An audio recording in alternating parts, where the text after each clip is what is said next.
салом бинандагони азиз, дар барномаи ахбори озодӣ хабарҳои тоҷикистону ҷаҳонро тақдими шумо мекунем. имрӯз 17 феврал ва ман Шаҳлои Гулхоҷа дар хидмати шумо ҳастам.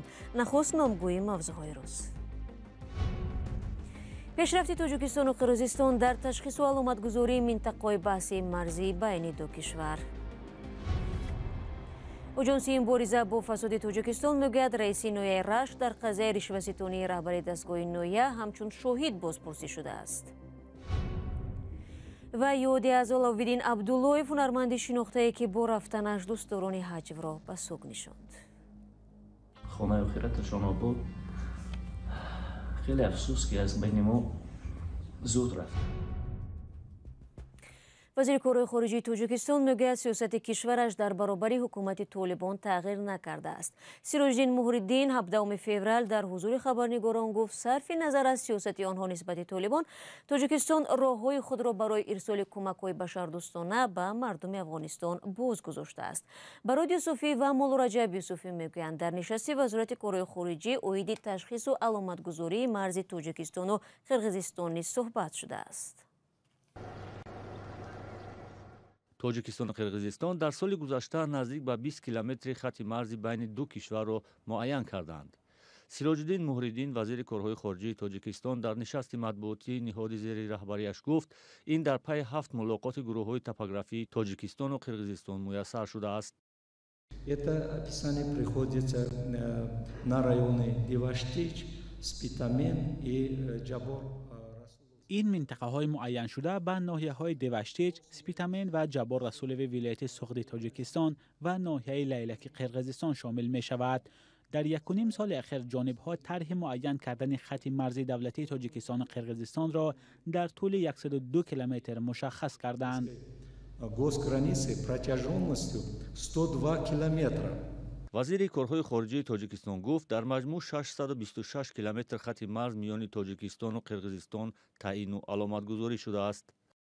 Работа по определению کارها جهت معین کردن خط مرزی دولتی در سطح گروه‌های کاری از دو جانب به طور منتظم ادامه دارد. گفتن ممکن است که هر ماه ملاقات گروه‌های کاری انجام می شود. عملاً فضای ملاقات‌ها بد نیست. бо гузашти 13 сола аз истиқлоли ҳарду кишвар аз 987 километр марзи байни Тоҷикистону Қирғизистон бештар аз 626 километри он таъину нишонагузорӣ шудааст. бештар аз 300 километри дигар ҳанӯз беаломату баҳсбарангез аст. аз ин рӯ байни сокинони ду тараф барои манобеи табиӣ ба мисли об, чарогоҳу замин ва роҳ муноқиша сар мезанад ва ба хунрезиҳои сахт ҳам печида аст. моҳи сентябри соли гузашта дар натиҷаи низоъ дар сарҳади ду кишвар дар вилояти суғди Тоҷикистон ва Бодканти Қирғизистон бештар аз 100 нафар кушта шуданд. гузориши баъдии мо низ марбут ба корҳои хориҷии Тоҷикистон аст ва ба сафарбар шудани зодагони ин кишвар ба ҷанги Украина дахл дорад. бо гузашти тақрибан 1 сол аз ҷанги бедалели Русия бар зидди Украина, мақомоти Тоҷикистон дар бораи шумораи ҷавонони тоҷик ки дар ин ҷанг кушта шуданд ба расонаҳо маълумот намедиҳанд. ин дар ҳолест ки хабарҳо аз марги тоҷикон дар ҷанги Украина борҳо расонаӣ шудааст. дар нишастҳои хабарии идораҳои давлатӣ ки моҳи ҷорӣ идома дошт, хабарнигорон атрофи ин мавзӯъ низ солҳо доданд. посухи мансабдоронро дар гузориши Алишер Зарифӣ ва Шаҳлои Абдулло мебинем.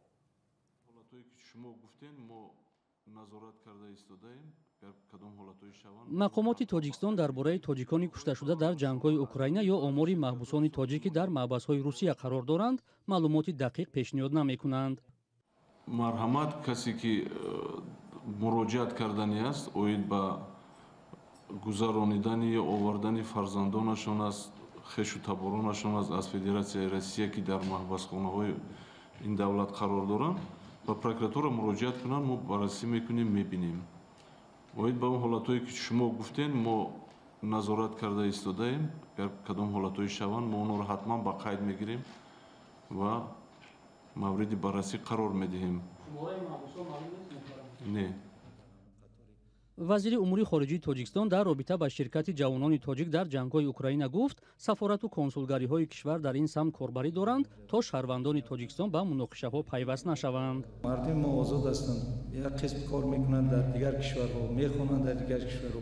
ҳамаи онҳо ҳар кас гӯем ки ақидаю нигоҳи худа дорад. бо кадом роҳҳо онҳо дар он ҷо меафтанд, моира намедонем, лекин мо зидди чунин ҷараёнҳо ҳастем.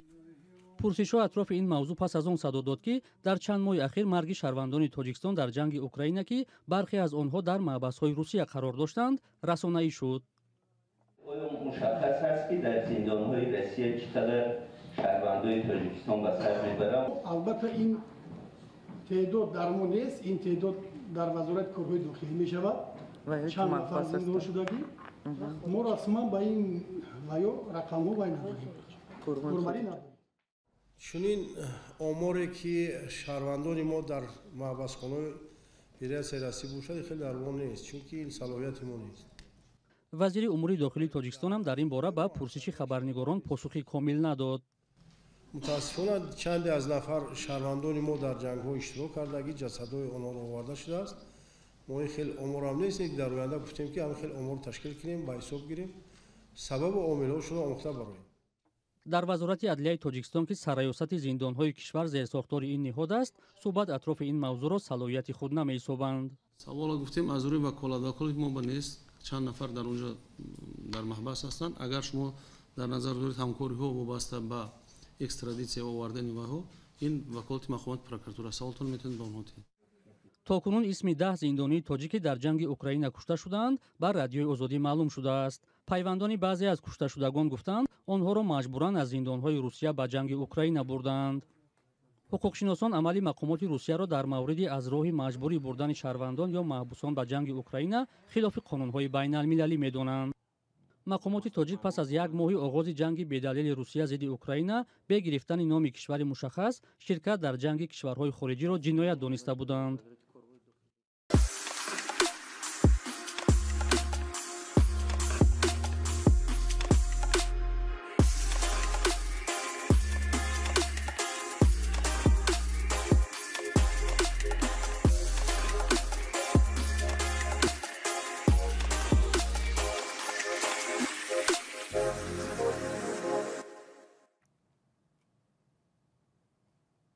шумо барномаи ахбори радиои озодиро тамошо доред.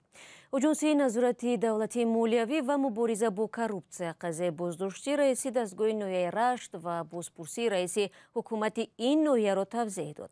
хабари бозпурсӣ ва ҳам боздошти Раҳимҷон Набизода, раиси ноҳияи Рашт ва раҳбари дастгоҳи ӯ Хол Муҳаммад Ортиқов рӯзи 23 январи имсол расонаӣ шуда буд. шарҳи аҷонсӣ чунин қазияҳоро суолбарангез кардааст ки чаро дар онҳо мансабдорони асосӣ бегуноҳ мебароянд ва танҳо зердастонашон ҷазо мегиранд. Сарвинози Рӯҳулло ва Нигораи Фазлиддин мавзӯъро идома медиҳанд. аҷонсияи назорати давлатии молиявӣ ва мубориза бо коррупсия дар Тоҷикистон гуфт нисбати Хол Муҳаммад Ортиқов раҳбари дастгоҳи ноҳияи Рашт бо гумони қаллобӣ парванда боз кардааст.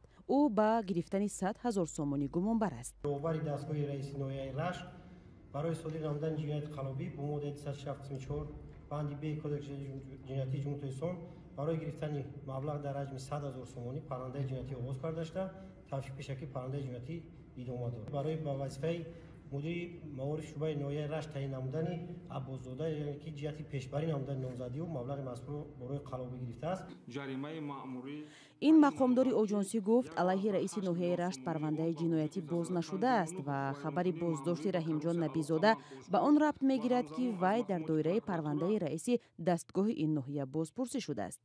ҳарчанд дар аввал гуфта мешуд Набизода ва Хол Муҳаммад Ортиқов ба тақсими ғайриқонунии замин ва гирифтани ришва гумонбар ҳастанд, дар ҷои кор ва дар ҳузури шоҳидон боздошт шуданд. дар гузашта рӯйдодҳои ҳамсон дар баъзе аз ноҳияҳои дигар рӯй доданд, аммо боздоштшудаҳо баъдан озод гашта мавзӯи парванда аз фасоду ришва ба сӯистифода аз мансаб ё қаллобӣ тағйир ёфтааст. дар чунин мавридҳо танҳо зердастон ҷазо диданд. ба фасодкорӣ гунаҳкор кардани онҳо ва ба хусус аз рӯи фасодкорӣ ҷазо дидани онҳо ба шаъну шараф ба обрӯи ҳамон нафарҳое ҳам таъсир мерасонад ки ин шахси аввалро таъин кардаанд.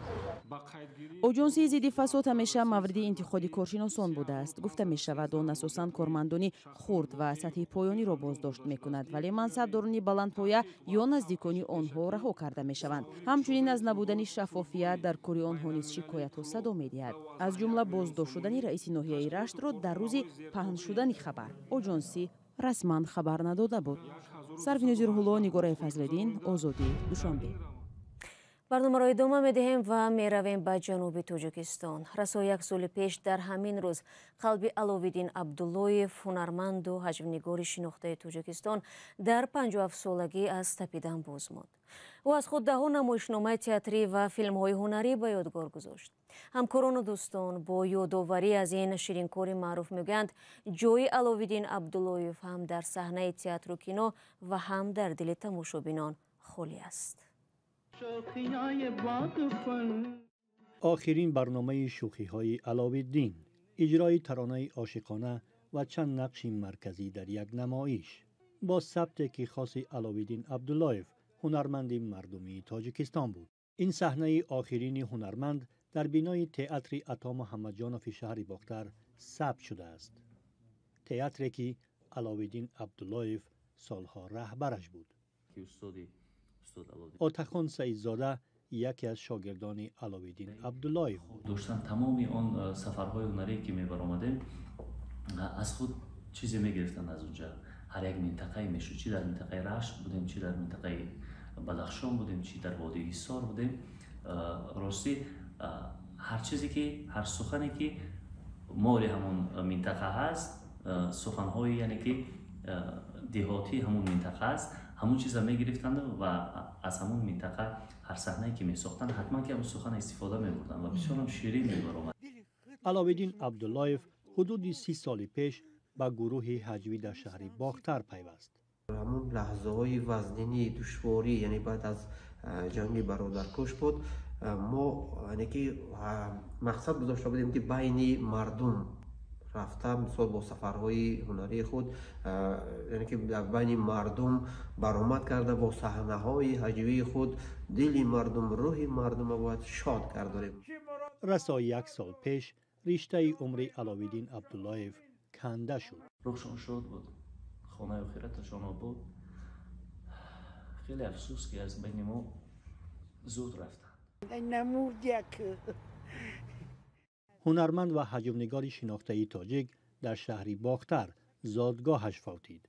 طبیبان سبب مرگ او را سکته قلب گفتند.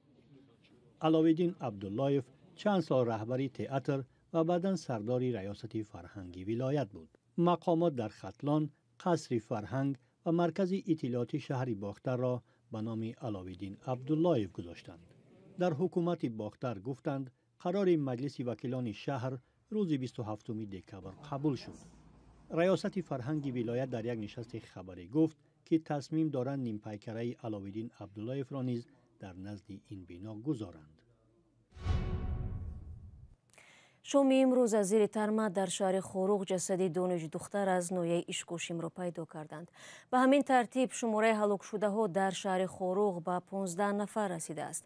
به گفته امیده یوسفی، سخنگوی کمیته حالتهای فوق‌العاده تاجیکستان، فعلا جستجوی یک دانش دختری دیگر نیز ادامه دارد. او هم از نوعی اشکوشیم است که بر اثر فرآمدن ترمه در روز 15 فوریه بنشان شد.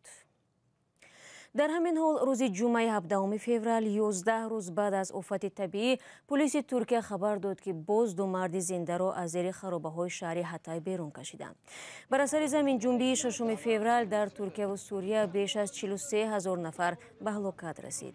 در شبکه‌های اجتماعی نواری نجاتی این دو مرد جای داده شده است. طبق اطلاع رسیده، زمین جنبی در جنوب ترکیه حیاتی بیش از 38,000 نفر و در شمال سوریه باشد حیاتی بیش از 5,800 کس را از بین برده است.